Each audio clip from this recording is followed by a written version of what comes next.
Greetings everyone. Evaluate the triple integral of e to the x squared plus y squared plus z squared. The whole thing is power to 3 over 2 over the domain B, where B is the unit ball. Now the unit ball is just another name for a sphere with radius 1, and all the points that lie within this particular sphere will satisfy this particular relationship, that if I square x and y and z and add them up, they will always be smaller than or equal to 1. And they will be equal to 1 if they lie exactly on the surface of the sphere, or less than 1 if they lie inside the sphere. Now, this problem is given in Cartesian coordinates, but however, since our domain is spherical, it will probably be much easier to compute this particular integral if we convert from Cartesian coordinate to spherical coordinates. Now, in order to do that, we need to define this region not in terms of x, y, and z, but instead in terms of r, theta, and phi. Now, let's begin. As the origin is contained within our sphere, the smallest value that r can take is actually r equals to 0, because the distance from the origin to itself is 0. Now, to find the upper limit for r, we will start a small arrow with its tail from the origin. It will be directed radially outwards. It will move away from the origin. As it moves away from the origin, the surface that it will hit, the boundary of our surface, which is actually r equals to 1, will be our upper limit. Now we have the limits for r. To find the limits for theta, we'll start from the positive direction of z-axis and we will move towards the direction of the xy plane, or we will move like this, clockwise, kind of like downwards, and as we touch the xy plane, we'll have moved an angle of pi over 2 or 90 degrees, but that's not enough. We will need to keep on moving until we hit pi, complete angle of pi radians, or we move from the positive direction of z-axis to the negative direction of z-axis. So we started at 0 and we ended at pi. Okay, now doing this will actually help us trace out, let's use a different color, will help us trace out this particular circular semicircular lamina. This is how it looks like. We want to move this at twice pi degree so that we complete an entire circle, which is like, it will start from where it is and it will move in this particular direction. It will move anti-clockwise with the axis of revolution as the z-axis. Now, as it moves along, imagine this circular laminas filling up a particular volume. As it moves along, it will look like this, and it will look like this, it will look something like this. Finally, as it moves twice pi radians, it will complete the entire sphere. And since it's moving from 0 to twice pi, we have our limits for phi starting from 0 to twice pi, moving along the z-axis. So now we know all three limits for the region. So we start by writing out our iterated integral. Our r starts from 0 and ends at 1. Our theta will start from 0, end at pi, and our phi will start from 0 and end at twice pi. And note that this particular part, x squared plus y squared plus z squared, is just r squared, right? And r squared to the power 3 over 2 is going to be just r cubed, which what I mean is r squared to the power 3 over 2 is just equals to the 2's cancelled. So we have r cubed. So this is just e to the power r cubed. Now dv equals to r squared sine theta, the volume element for the spherical coordinates, dr, d theta, and d phi. As all our limits are constant and this function is separable, that we can separate the theta and the r part, we can actually make this problem into a problem of integrals of one variable. We'll take the product of these three integrals. Let's separate phi. The limits for phi are from 0 to 2 pi. Then we separate theta from 0 to pi of sine theta, d theta. Last but not the least, we have r starting from 0 to 1. We have r squared e to the power r cubed dr. Now this integral we can solve really easily. We have twice pi minus 0, which is just twice pi, and integral of sine is minus cos from 0 to 1, 0 to pi, and here we will utilize what we can see. From what you can see, that this looks like the derivative of e to the power r cubed. It's similar to the derivative of e to the power r cubed. So we'll try this substitution. E equals to e to the power r cubed. If you substitute it here, you will also need to find du equals to 3r squared e to the power r cubed dr.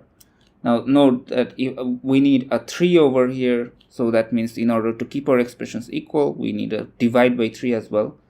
So, and this thing can be completely absorbed by the substitution, as 3r squared e to the power r cubed dr is just nothing but du, right? So if I integrate du, I'll just get back u. What is u? U is e to the power r cubed, which is exactly what we will do.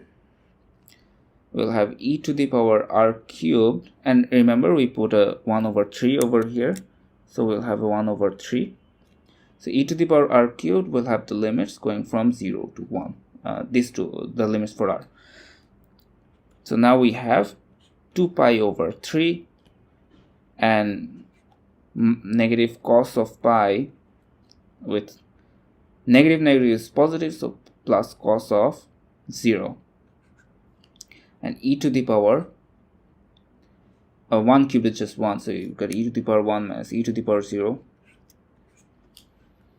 Now we if I evaluate this out, this will give us 2. 2 is 4 pi over 3, and e to the power 1 is just e negative 1, and this is our result.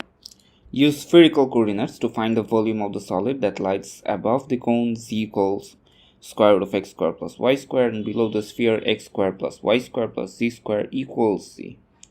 Now we shall first convert these two equations into spherical equations.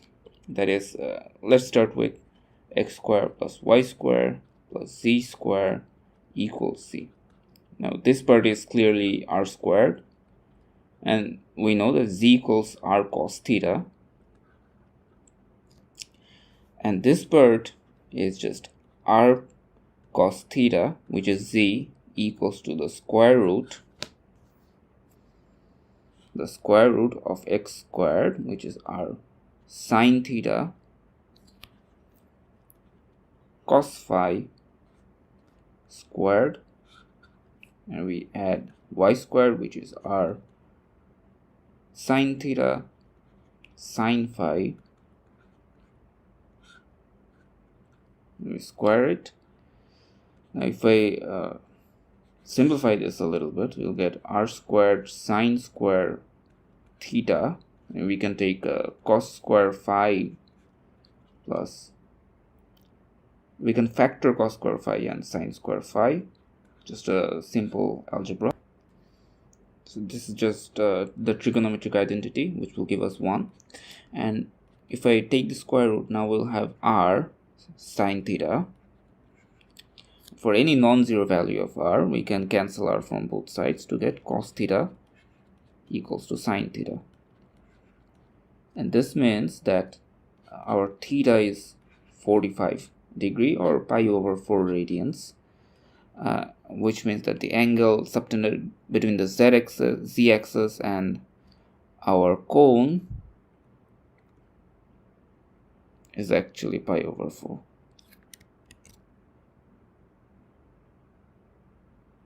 This angle is pi over 4.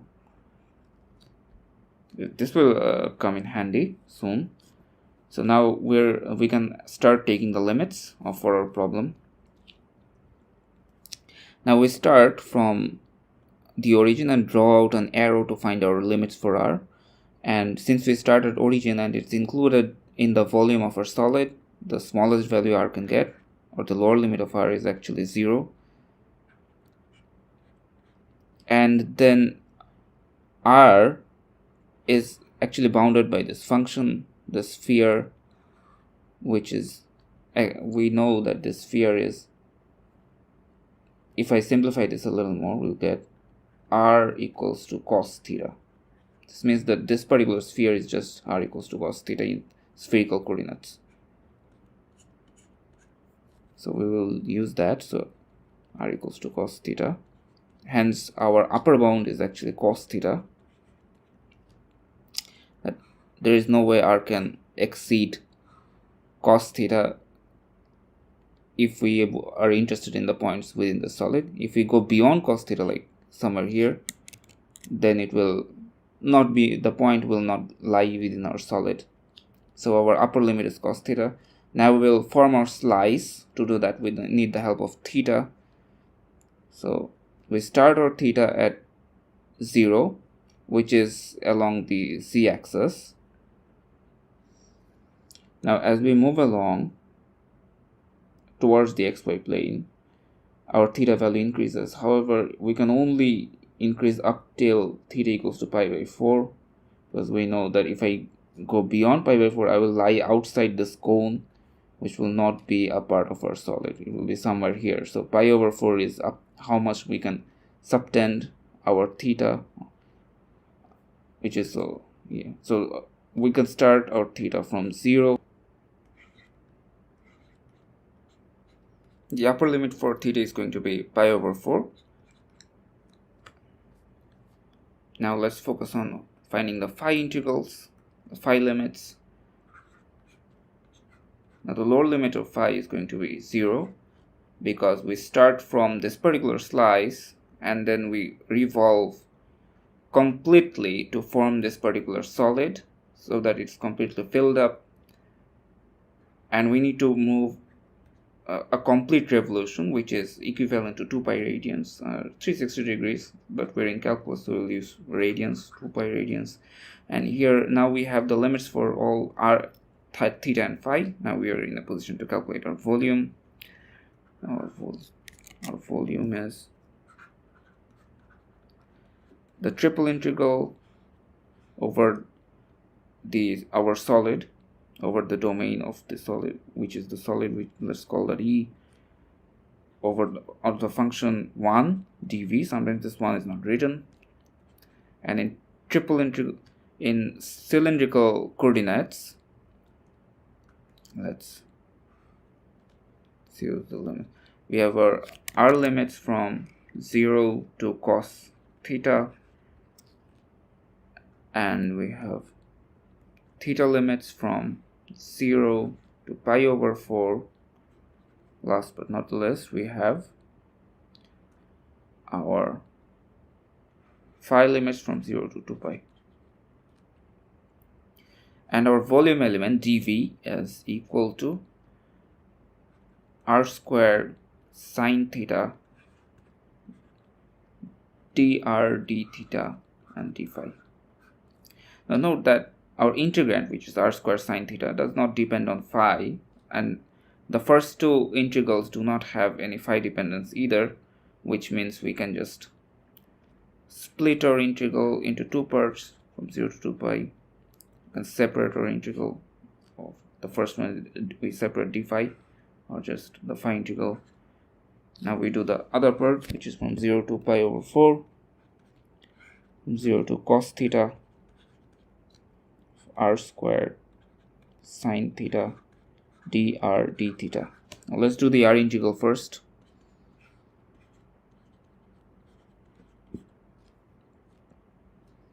This will give us r cubed over 3. So let's write the 3 outside of the integral, since it's just a constant.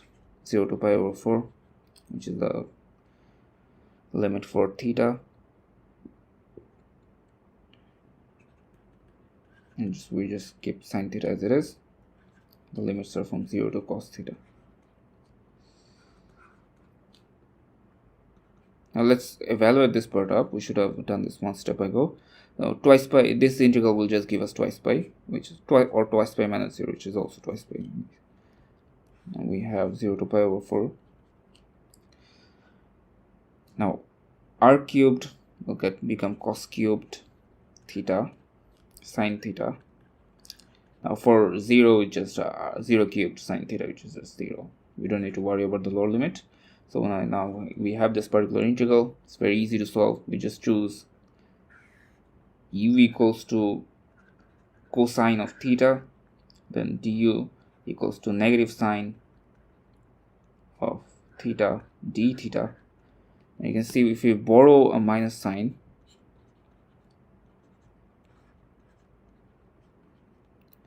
then we can get negative sine theta d theta, which is exactly d. This part would be du. This is u cubed. So if I do this integral, I'll just get u to the power 4 over 4,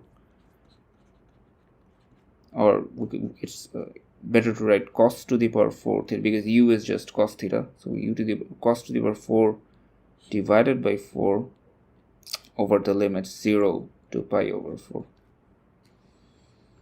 This part is actually 3.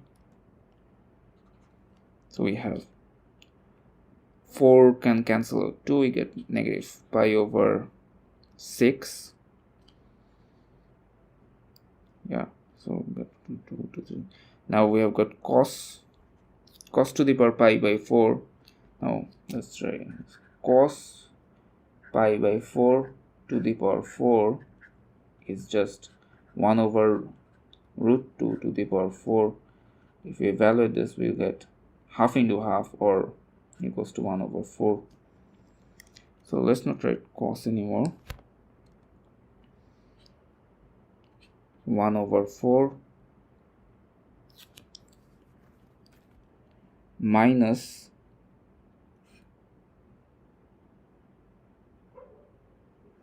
cos of 0. Cos of 0 is just 1, so we've got 1 to the power 4 is just also 1. So we've got 1, remember this.